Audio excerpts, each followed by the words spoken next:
नहीं सर, कोई भी सेटलमेंट की बात नहीं करते। जब भी हम कोई बात करते हैं सेटलमेंट की, ये लोग बात नहीं करते सर। तो ये लोग अभी 2022 में इन्होंने हमें ज़्यादा प्रेशर किया कि घर में ताला लगा देंगे। ये जो इन्होंने उस टाइम पे किया था जब ये एक्सपायर हुए, तो फिर सर हमने इन्हें कुछ पेमेंट भी करी और इनसे सेटलमेंट की भी बात करी, इनसे टाइमिंग भी मांगी, बट इन्होंने नहीं दिया। डेली अभी तो ये लोग डेली घर पे पर्चा लगा कर जाते हैं कि घर तो जैसे मशीनरी खरीदने के लिए लोन लिया गया था। अच्छा, बिजनेस। हाँ, मतलब छोटा सा बिजनेस था, भाई ने किया था।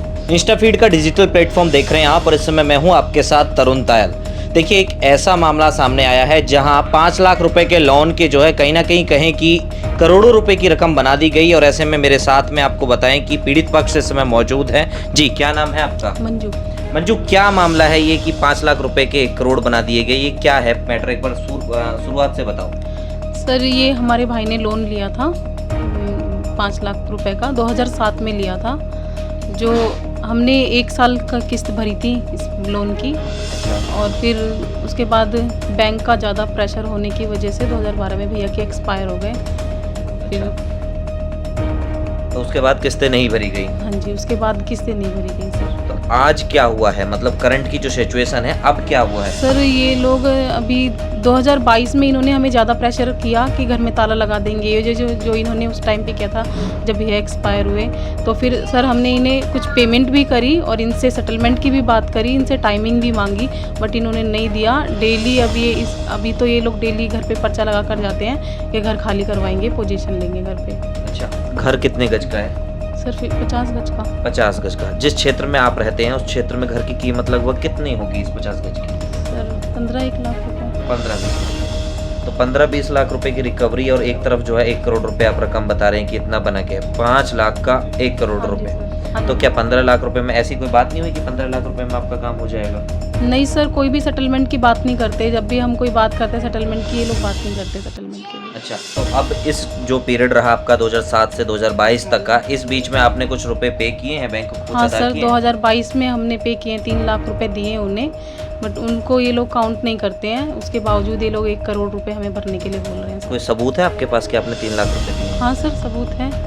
क्या सबूत है आपके पास? ये रखो, 3 लाख रुपए हमने दिए हैं, डीडी के थ्रू दिया था सर। अच्छा, ये डीडी के थ्रू आपने जो हाँ है जी 3 लाख रुपए दिए? हाँ जी, हाँ जी। अच्छा, अगर हम बात करें अब हाल फिलहाल की, तो अब क्या दिक्कत आ रही है आप लोगों को? सर, अभी वो डेली नोटिस लगा के जा रहे हैं, और लास्ट नोटिस इन्होंने हमें 19 तारीख का दिया है, 19 अप्रैल, कि आपको एक भी चप्पल भी उठाने का टाइम नहीं देंगे, हम आकर लॉक करेंगे और आपको घर खाली करना पड़ेगा। क्या नाम है आपका? मेरा नाम सर अजय। अजय, क्या मामला है ये जो ये बता रही हैं, सेम इसी प्रकार से? बिल्कुल सर। अच्छा, अगर हम बात करें बैंक की, तो आप लोगों ने कई जो आपको बैंक के अधिकारी मिले होंगे, कर्मचारी मिले होंगे, तो कभी बातचीत नहीं की इस मैटर सर, में? इनके ऑफिस आप 2007 के बाद 2022 में आ रहे हैं, 24 में आ रहे हैं, तो क्या वजह है? नहीं सर, एक तो बोलने का मौका नहीं देते ये। अच्छा। दूसरा, हम इनके ऑफिस पे गए थे, तो इनके ऑफिस में जाने के बाद भी हमसे मतलब सेटलमेंट की क्लियर बात नहीं कर रहे थे। ज़बरदस्ती लिखवा तो रहे थे, हम भी लिखे जा रहे थे, बट ये मतलब उस पर भी अग्री नहीं कर रहे थे। अच्छा, जो लोन था वो कैसा लोन था? प्रॉपर्टी पे था, बिजनेस पे था, या पर्सनल था, क्या था? सर, जैसे मशीनरी खरीदने के लिए लोन लिया गया था। बिजनेस था। हाँ, मतलब छोटा सा बिजनेस था, भाई ने किया था। तो उसका और ओडी लिमिट कुछ इतना तो मुझे नॉलेज नहीं है, बट 5 लाख रुपए और लिए थे उस, मतलब 5 लाख रुपए का ही लोन था, जो मम्मी गारंटर थी इसकी। अब कितना हो गया? अब सर वो 1 करोड़ बना के 1 करोड़ में आपने 3 लाख रुपए भर दिए? हाँ जी। तो अब 97 लाख रुपए बन। सर, हमें थोड़ी पता था इतना लंबा अमाउंट बता रहे हैं, वो तो अब लिख के भेजा है, जब मतलब अभी 2-3 दिन पहले का जो लगा के गए पर्चा।